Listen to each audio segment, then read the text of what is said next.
যদি কেউ ইমানদার অবস্থায় আল্লাহর বিশ্বাসী বান্দা হয়ে পরিপূর্ণ ইমানটা ঠিক রেখে আকীদা বিশুদ্ধ করে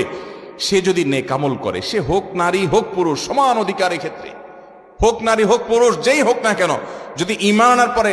সৎকর্ম সম্পাদন করে, পাঁচ ওয়াক্ত সালাত আদায় করে, হালাল হারাম মেনটেন করে চলে, পর্দা মেনটেন করে চলে, আখলাক সুন্দর করে, নবী সাল্লাল্লাহু আলাইহি ওয়াসাল্লামের সুন্নাহকে মেনে চলে, এক কথা কোরআন এবং হাদিসকে যদি অনুসরণ করে, আল্লাহ রাব্বুল আলামিনের ওয়াদা হলো ফালানুহজিয়ান্নাহু হায়াতান তাইয়্যিবা, তাকে দুনিয়াতে আমি পবিত্র জীবন দান করব।